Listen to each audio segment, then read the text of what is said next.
Добрый вечер, дорогие телезрители. В эфире телеканала «Якутия-24». Старая добрая программа «Один из нас», которую вот уже энное количество лет с огромным удовольствием веду я, журналист Дмитрий Аргунов. А в гостях сегодня у нас еще один Дмитрий, который, в свете событий последних дней, возможно, на слуху, но по долгу, скажем так, своей работы, своей заинтересованности в тех процессах, которые происходят в институтах развития нашего подрастающего поколения, Дмитрий Владимирович Ковальский, скажем так, был на виду всегда. И не только из-за того, что определенное количество лет выступал образцовым Дедом Морозом в школах. Здравствуйте, Дмитрий. Добрый вечер. Добрый вечер. Начнем с необычной просьбы. Да? Скажите, пожалуйста, пару фраз на итальянском. Это для меня на самом деле проблема. Итальянским я не владею, но... 6 лет, но я хоть и лет 20 тому назад, скажем так, говорил на заморском, да, наверное, все-таки вспомнить можно. Когда меня обычно спрашивают, я говорю, «Mi scusato, ragazzi, io non parlo russo», или там, соответственно, «io non parlo italiano». То есть... Сразу обозначить, чтобы человек не допытывал. Отвалите, ребята, я руссо-турист облика морали, да? Практически, да. А что вас связывает с Италией? Почему именно на итальянском пришлось выучить вот эту фразу? Вообще, это какие-то такие житейские словечки для меня были нужны, поскольку я люблю Италию, бывал, уже давно на самом деле не был, но бывал там туристом. У меня живет там мама, и я ее навещал как турист. Стоп. У меня уже некий такой диссонанс сродни тому, что когда я увидел Анджелину Джоли в «Жигулях», да, извиняюсь, ты, значит, спокойно мог там хотя персики собирать? Вообще да, потому что мама уже больше 20 лет там живет. Она итальянка, можно сказать, и свободно говорит на итальянском, и живет там, ведет свой быт. И, естественно, когда мы были маленькими, у нас в семье шел разговор, как и во всех семьях, на кухне все собираются всей семьей и обсуждают, что будут делать дети, хотят ли они переезжать, где им поступать, где заканчивать школу. Мы с братом не то чтобы спорили или доказывали, у нас в семье всегда мнение ребенка — это тоже мнение. То есть с нами как со взрослыми разговаривали, спрашивали, чего мы хотим, потому что взрослые видят по-своему, дети по-своему. И когда нас спросили, где вы хотите заканчивать школу, мы сказали, здесь. У меня есть старший брат, на 1,5 года меня старше. Учились мы в одной школе и просто приняли решение заканчивать школу здесь и поступать в университет здесь. Здесь, в Якутске, не в Саратове, не в Воронеже? Из СФУ. СФУ. Тогда он назывался ЕГУ, да. Но сути не меняет, и мы понимали, что это хороший вуз, где преподают хорошие профессора, ученые, методисты. С уникальным, кстати, опытом, возможно, да? Да. Второй Якутии нигде в мире нет. Это уникальная земля, где каждый специалист видит по-иному. В других частях страны, наверное, тоже какие-то свои уникальные взгляды на жизнь. И у нас также на севере. И у нас не было сомнений оставаться здесь, учиться у них, либо куда-то переезжать. Даже мысли не было. Мы остались здесь. Стоп. В свете событий с товарищами Симбаевой, да, которая пожелала остаться на Тенерифе, а вот юношеский твой, можно на ты, да, выбор, он оправдан. То есть ты не жалеешь о том, что остался здесь, остался в школе? Нет, никогда не жалел, никогда об этом не думал. Единственное, что мы с братом, естественно, скучаем по маме. Она приезжает сюда, мы приезжаем к ней. Никто не мешает. В принципе, нет. И, конечно, немножко высокопарно звучит, но иметь дачу в Италии, почему нет? Мы туда, как на дачу к любимой маме едем, и, пользуясь случаем, хочу передать ей привет. Наталья Дмитриевна, моя горячо любимая мама, она, на самом деле, она не уезжала по соображениям сбежать из Якутии. Так получилось? Так получилось, и мы свободная, открытая страна, и человек волен ехать, куда он хочет, жить, где хочет, и никаких ограничений или нарицаний, я считаю, не должно быть. потому что вопрос, как человек уезжает. Когда человек из свободной страны едет в другую свободную страну, это нормально. Но когда человек с криками хлопает двери, еще что-то там вслед кричит, то, ну, наверное, это некрасиво. Потому что можно дверью хлопать, если тебя действительно держали силой. Ну а кто вообще кого держит силой, если человек свободен и может ехать? Смотрите, педагогика, она... Вот вы сразу после университета пошли в школу, да? Сразу. Или были где-то метания, там, научность идей и так далее. Почему вот именно учительство, а не наука? Вы же все-таки из естественных, скажем, наук вышли. Ну, вообще, я биолог и заканчивал биологическое, то есть специалитет. Тогда еще вся эта болонская система не так активно была, там, как говорится, повсеместно, да, и ее обсуждали, вроде бы она то ли была, то ли ее нет, как бы уже кто вспомнит. Но, в общем, у меня высший, получается, специалитет — биолог, биология, так и звучит профессия моя и специальность. И я имел право заниматься и наукой, и преподаванием. Мог преподавать в том числе и в университете, либо, допустим, в школе. В принципе, я мог и в детский сад устроиться. И после школы не было сомнений. Единственное, что во мне две мои какие-то сущности противоборствовали, это творческая сторона и научная. Потому что все-таки у меня семья ученых на самом деле. Мама филолог, дедушка биолог, бабушка гуманитарной науки. И вот эти две стороны во мне всегда как-то это. И единственный выбор был между АГКИИ, по-моему, называют сейчас этот вуз, и вот БГФ, ЕГУ. Только вот между ними выбирал. Все? Нет, ну, после вуза твердо я вот уверен, я должен стать учителем. Вот так вот, да? Никак не иначе.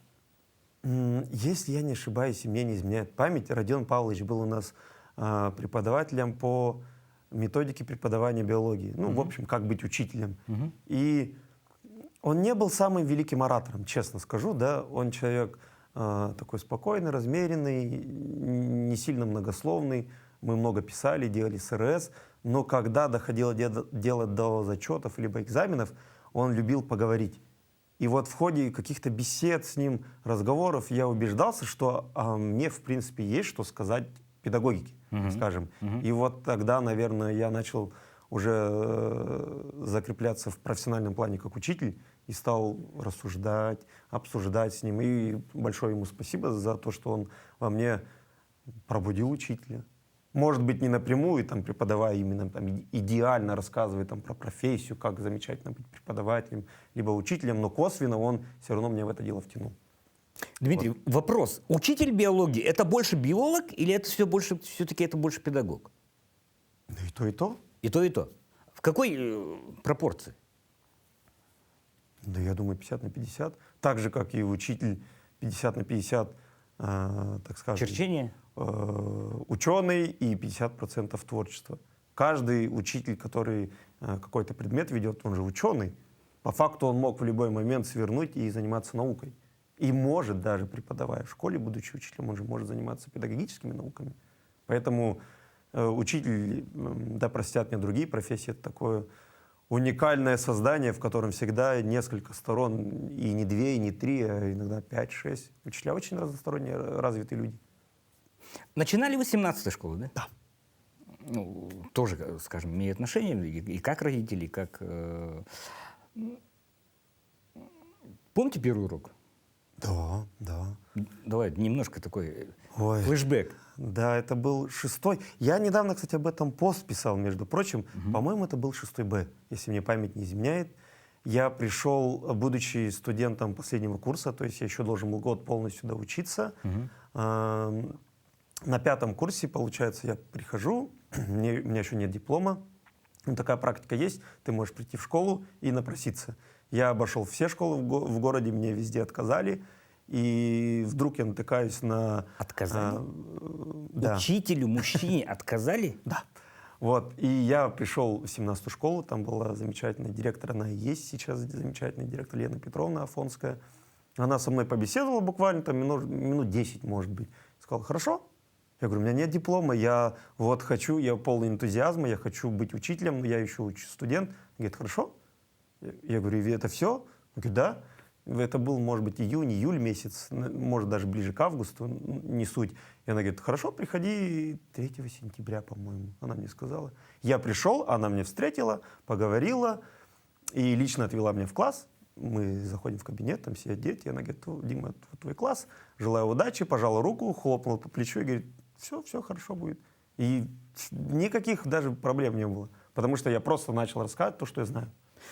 Слушай, это выглядит как вообще история какая-то не из нашей галактики, да, потому что я по своей сущности, по своей, скажем так, сфере деятельности знаю, что учителя и представители здравоохранения, да, это максимально, скажем так, находящиеся под надзором соответствующих органов категории, то есть без диплома, со справкой об академическом образовании ты пришел и начал учительствовать, так? Такая практика только на последнем курсе может быть применена. То есть человек должен уже быть на стадии, что вот у него скоро будет дипломная защита, что он уже пишет дипломный. Что никуда он не денется? Да, потому что дипломная — это все-таки не шуточки, как многие студенты и вообще общество воспринимает. Особенно осуждаю тех, которые свои дипломы подкладывают под стол и говорят, что диплом не нужен, ничего подобного. Диплом очень даже нужен, и писать дипломную работу, да, и в том числе курсовые, начиная там со 2-го обычно курса или 3-го пишут, надо к этому серьезно относиться. Потому что когда тебя, как говорится, вытолкнут либо к детям, либо к студентам, которым ты должен что-то преподавать, что-то рассказать, ты в большей степени опираешься на то, чем ты занимался, а это практически наука. Курсовую пишешь, вникаешь, что ты пишешь. Конечно, бывают люди, которые курсовые не сами пишут, но им сложнее будет, самим же в будущем. Поэтому диплом не именно сама корочка важна, а именно, что ты в эту корочку вложил сам. Процесс достижения этой корочки. Да. Вот, ладно, хорошо, пришел ты в 6 Б. И? Открыл учебник. Тему сейчас не вспомню, но, по-моему... Нет, в любом случае... Ну, как дети встретили? Тишина, потому что заходит мужчина. Это редкое явление, на самом деле, в школах. Я даже статистику делал. 7% в лучшем случае, в лучших, там, так скажем, средах для мужчин это 10%. И поэтому дети, когда увидели мужчину, заходящего в кабинет, и который говорит «здравствуйте», и не кричит, не боится, не пугает их, просто заходит и начинает разговаривать с ними. Естественно, это воспринимается только положительно. Учительский стаж у вас, итого сколько лет? 9. 9 лет? Немного считается, на самом деле. Ну, да, по сравнению, допустим, с моей мамой, которая там более полувека. Смотрите, легко ли переходить из одной школы в другую? Говорят, что Тяжело. Тяжело. Ну,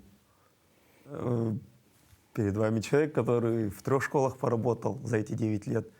И надо было еще в одной успеть доработать, еще надо было мне 2 года доработать и еще в 4-й школе поработать. Тогда вообще было бы идеально.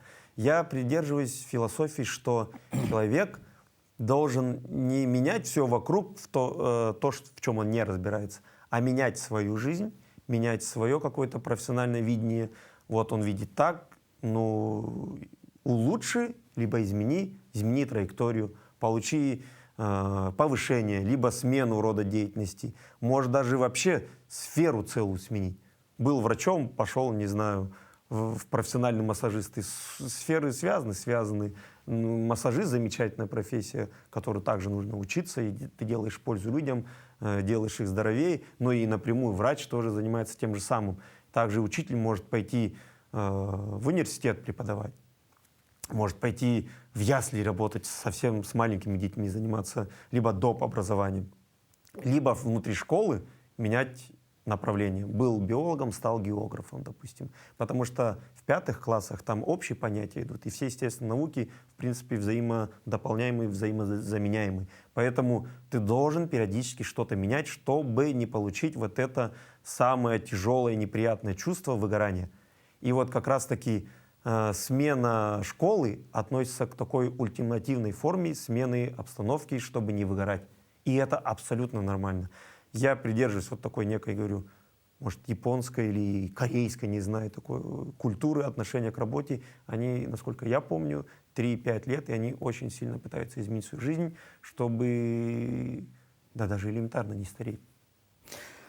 Наверное, это не очень легко быть объектом обсуждений детей. То есть учитель, которого дети обсуждают, ну, априори это интересный, наверное, человек, да? Возможно. Но в целом, если дети тебя обсуждают, если дети там сходятся в спорах о том, что ты либо кака, либо бяка, да, это, наверное, хорошо. Потому что будь человек абсолютно равнодушный, там ноль без палочки и так далее, не было бы такого. Не привлекало бы это внимание детей, поскольку детский ум — это же очень пытливый и очень такой, пытающийся расставить в определенную, становящуюся только схему восприятия мира, да? Как ты думаешь? Ну, Вплоть до личной жизни, скажем так, обсуждают. и это нормально. Я вот в 3 школах поработал у 3 замечательных директоров, которых я всегда с теплом вспоминаю. И все они, я их даже озвучу, чтобы люди понимали, где у нас хорошие директора, особенно хорошие, так скажем, хотя все директора хорошие. Фонская Лена Петровна, это вот 17-я школа. Потом я работал в 7-й школе у Федоровой Светланы Нестеровны. И в 26-й школе я работал у Васильева Яна Ильича. Это 3 директора, которых, знаете, что объединяет? Какой-то свежий взгляд. Они разной возрастной группы. Уже понятно, что они разного пола. И у них разные взгляды, но сходятся они, знаете, и в каких-то современных таких подходах. Например, неплохо, когда учителя дружат с детьми. Плохо, когда учитель — это ретранслятор знаний, который не интересен. Да, ты можешь быть идеальным человеком с точки зрения познания науки, но если ты не можешь с интересом это преподнести ребенку, тогда смысл, ценность этих знаний теряется. Тогда ты должен быть не учителем, а быть ученым, писать книгу, потому что книга может изменить мир. Также учитель меняет сознание ребенка, может поменять, допустим, да, если он интересен ребенку. А книга, допустим, может изменить вообще там тысячи, сотни или миллионы людей на планете, облегчить их жизнь, либо сделать, наоборот, тяжелой. Все зависит от человека. И вот у 3 директоров я еще научился такой вот этой хитрости, мудрости. Обсуждают, если тебя, значит, ты делаешь хорошо. Значит, ты на правильном пути, ты на верном пути, ты интересен. Главное, держи себя в рамках культуры и закона. Это естественно. Нельзя говорить о запрещенных вещах, потому что кто бы что сейчас не пытался говорить, что там границы размыты, есть четкое понимание, что такое культура, что такое воспитание, чего делать можно, чего делать нельзя. Все это же элементарные вещи. А дружить с детьми, быть для них открытым, чтобы они тебя обсуждали, задавали вопросы не по теме, это нормально. Не вижу ничего плохого, если ребенок вдруг спросит у тебя что-то про личную жизнь, а в чем, собственно, проблема?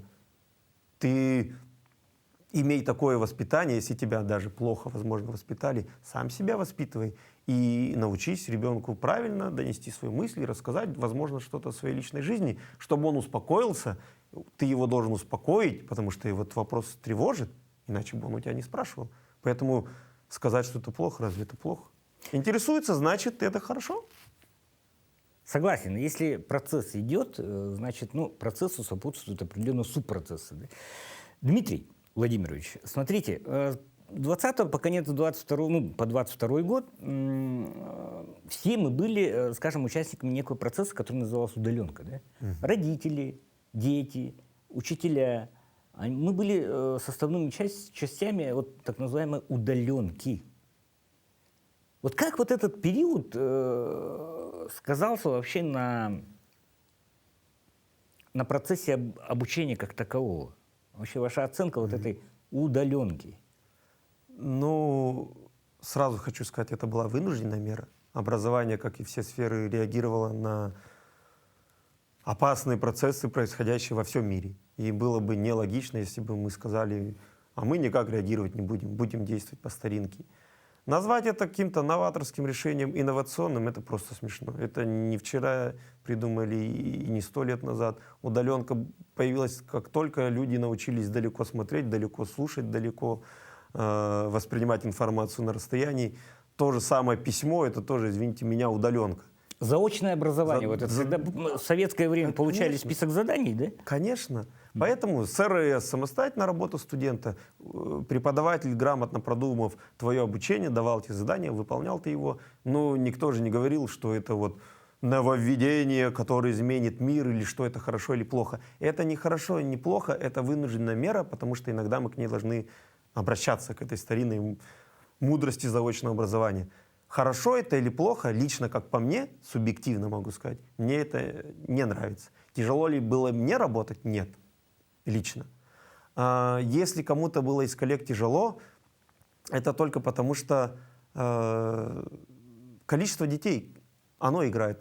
Предметник, у него много детей, естественно, ему сложнее дистанционно интерес держать. Да, такая проблема могла быть, и такие трудности могли возникнуть. У меня, как мне кажется, таких проблем не было.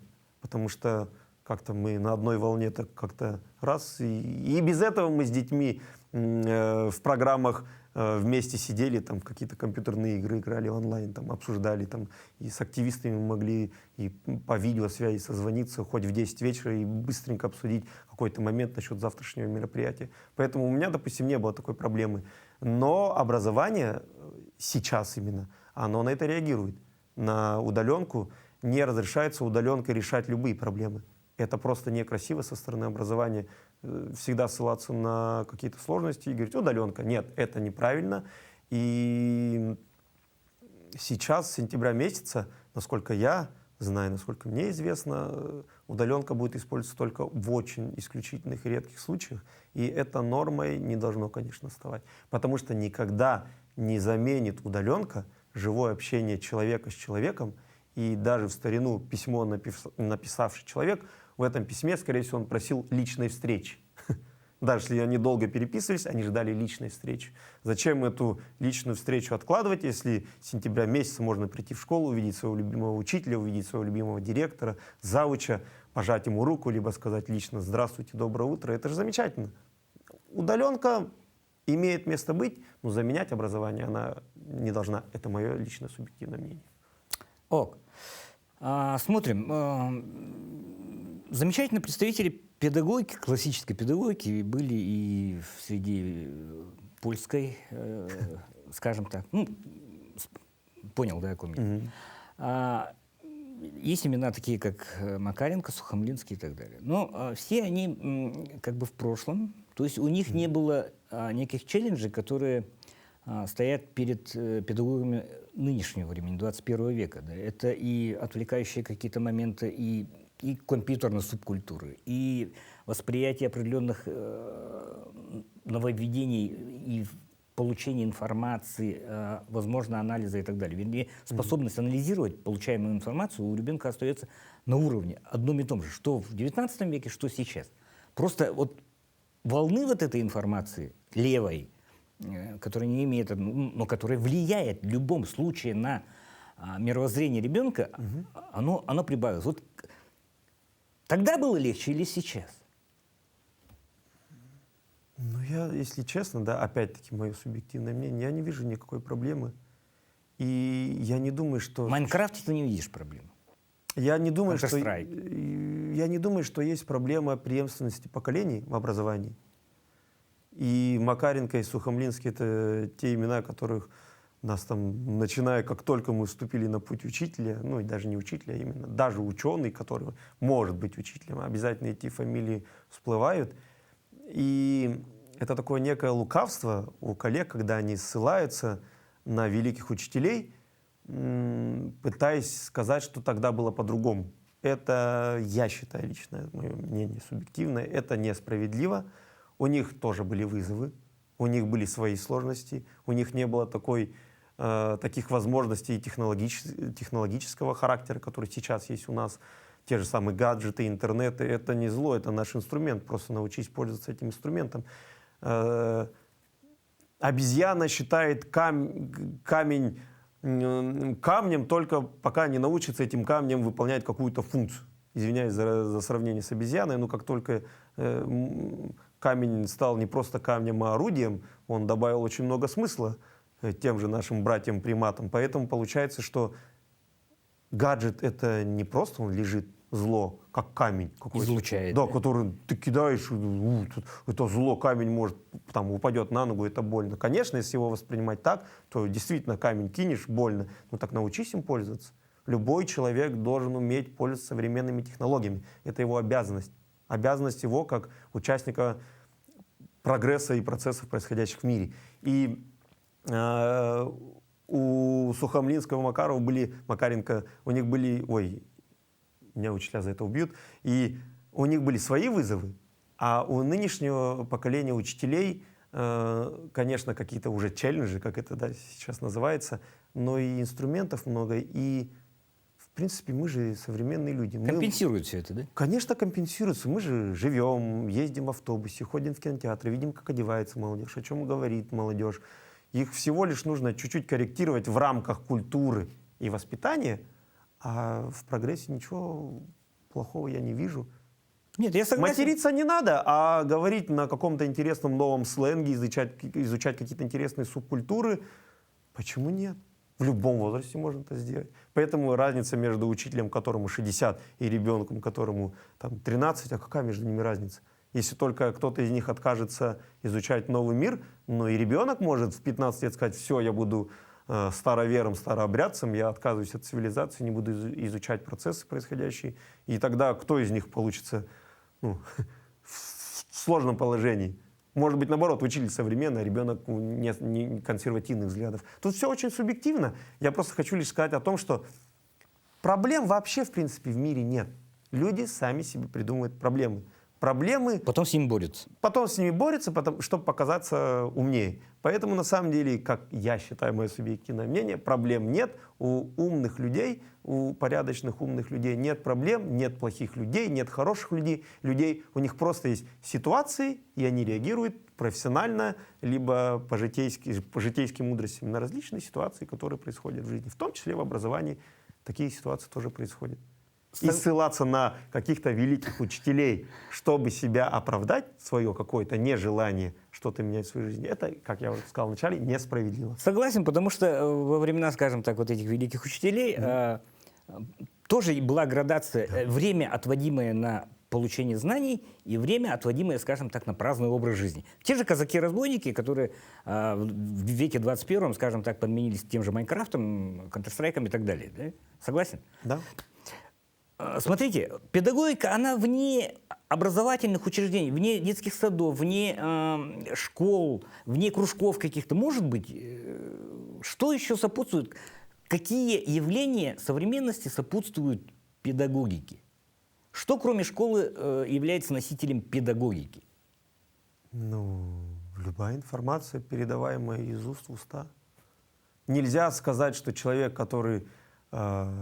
допустим, он хороший инженер, и вот он взял, там, детям что-то рассказал, какую-то там, не знаю, технологию, или объяснил, как работает какая-то техника, либо какой-то научный процесс, то есть он там инженер сложных каких-то систем, да, но его нельзя назвать учителем, потому что, в принципе, он не учитель, но занимается он практически педагогической деятельностью. Почему нет? Любая информация, которую можно с пользой применить человеку, полученная от другого человека, это педагогика.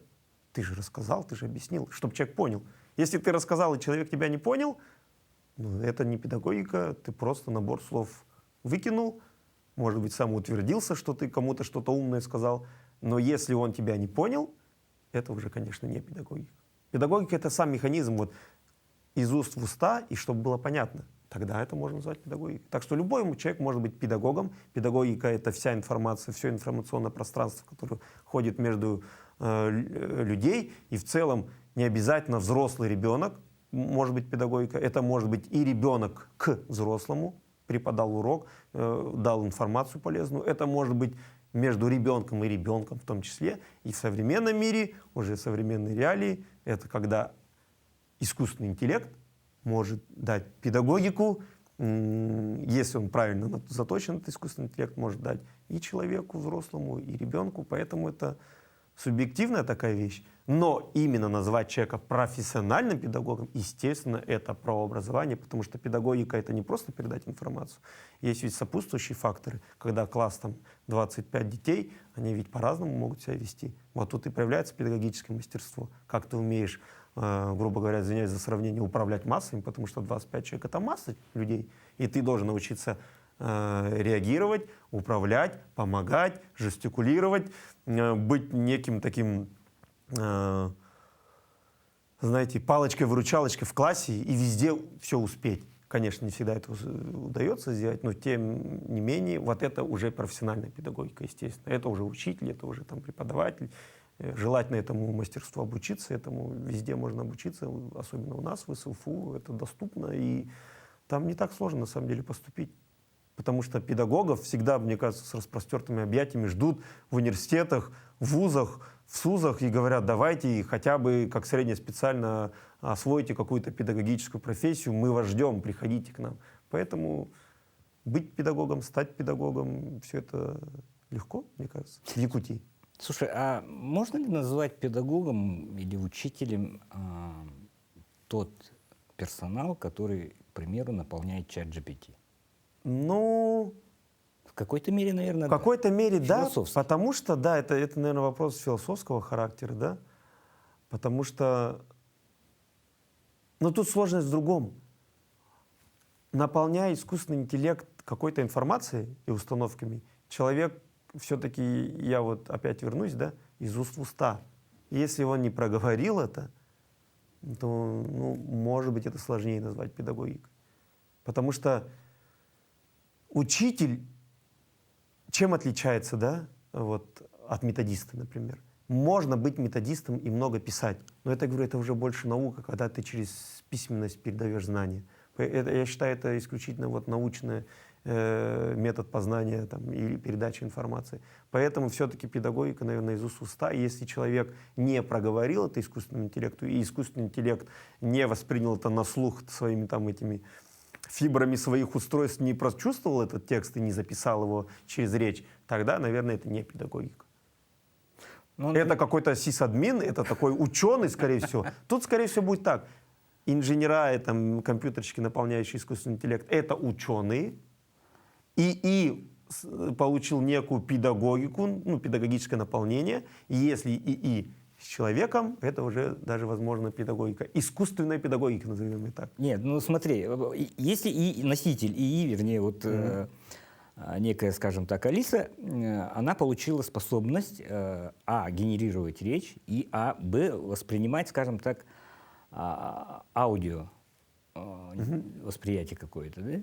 Ну, это же практически, это как преподаватель тоже читает лекцию. Вот слушай, ИИ, вот, в таком случае там и так далее. То есть вот эта вербальная передача, она же осуществляется, ну, в этом случае. То есть здесь градаций огромное количество, на самом деле. Да? Поэтому вопрос философский. Кстати, надо подумать, вообще, кем являются эти сисадминами или все-таки педагогами, те, которые обучают рисовать Кандинского там, или писать дипломную работу, тому же ChatGPT. Да? Наверное, завершающий вопрос. В текущей своей ипостаси Дмитрий Владимирович Ковальский, вы где сейчас работаете?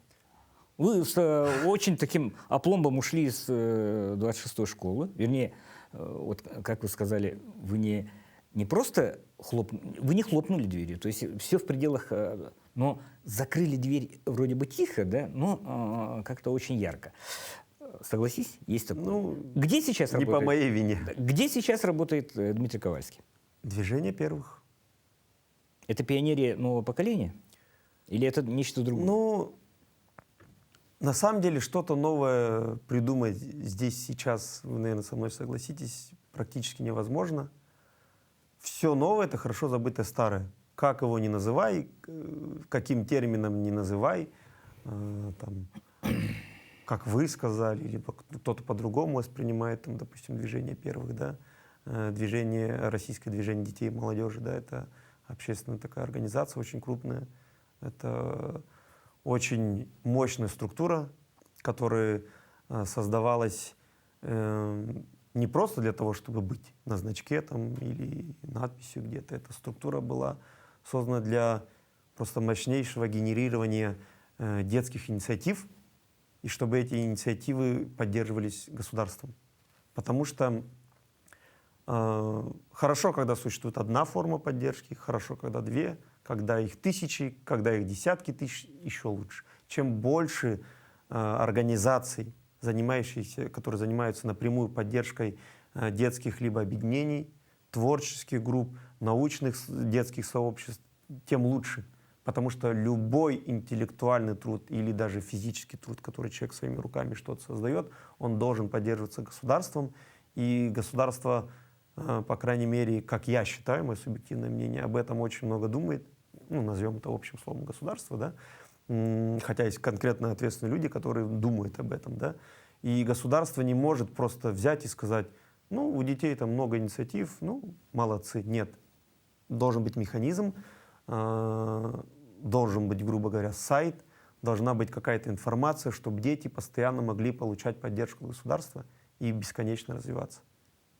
Потому что любой ребенок, я считаю так, и движение первых, я думаю, кто не посмотрит, и коллеги, и люди из движений из других регионов, если меня услышат, я думаю, они со мной согласятся, ребенок из самого отдаленного населенного пункта любой точки нашей необъятной страны должны иметь право получить возможность, пройдя несложную регистрацию, вот эту надежду, и не просто надежду, первый этап — это надежда, он должен понадеяться, что его поддержит, а потом фактически напрямую получить вот эту форму поддержки от своего государства, чтобы он не чувствовал, что он находится далеко, и его мнение неинтересно. Это неправда. Стать частью страны. Частью страны, абсолютно верно. Это же замечательно. Я жалею, что я, возможно, в школе не был таким общественником крупным, да, в плане, что у меня было тоже очень много инициатив, каких-то желаний, что-то сказать, что-то сделать, куда-то что-то вот вылить, вот этот вот поток моих мыслей, который я тогда считал, что это будет всем интересно, а может быть, это и правда было бы кому-то интересно. Но тогда четкой такой структуры не было, которая сейчас есть, и движение первых — это не единственная структура государственная, которая общественно-государственная, да, структура, которая занимается детьми. И, к сожалению, в моем детстве, в моей молодости не было таких возможностей, и это плохо. И поэтому сейчас, работая в движении первых, я вот прям лично для себя вот такую установку делаю, чтобы каждый ребенок получил возможность высказаться, и не просто, ну, в смысле, что-то там крикнуть, а если у него есть вот какая-то инициатива, проект, задумка, единомышленники, они собрались в гараже и робота этого какого-то делают, и они думают, это, наверное, никому не интересно. Интересно, просто нужен механизм, чтобы дети куда-то обратились и получили обратную связь. И движение первых, в том числе, помимо других организаций, эту возможность может дать. И ребенок из глубинки может поехать в любую точку страны. В зависимости, естественно, что ему нравится, какое у него направление, какой у него проект. Чтобы он с единомышленниками общался, приедет он в Новосибирск, чтобы он не общался с детьми, которые любят спорт, а он любит, там, не знаю, IT, да, чтобы на разных языках не говорили, потому что собирать детей просто в кучку — этого мало, должны собираться дети по интересам. И вот это про нас, про мою работу. Я очень рад, что удалось заполучить в темную студию моего тезку, человек, который, ну, на слуху. Я не скажу, что у всех на слуху, но среди тех, кто сопричастен процессу воспитания, а среди тех, кто сопричастен процессу качественного обучения детей, имя Дмитрия Владимировича Ковальского, ну, все-таки на слуху. Просто потому, что он интересный учитель. И замечательно, что появилась такая возможность послушать другого Ковальского. Да? То есть, наверное, вот эти точки зрения уместно на каких-то августовских, на каких-то методических объединениях, круглых столах и так далее выслушивать. А понимаешь, вот мне, как участнику развития общества, мне тоже интересно, вот учительская среда 21 века, чем она живет, чем дышит, в чем убеждена, какие надежды у него, какие взгляды. Это на самом деле очень-очень не сугубо такое узкопрофессиональное явление. Это касается всех нас напрямую. Это наших детей касается. Поэтому спасибо, Дмитрий, что принял приглашение, что не побоялся, стал частью «Темной студии». И, наверное, хотелось бы пожелать, где бы ты ни был, да, движение первых лиц, я не знаю, там, какие-то внешкольные учреждения, какие-то школьные возможности. Возможно, ты вернешься в школу. Но успехов в вашем благородном поприще по воспитанию наших детей.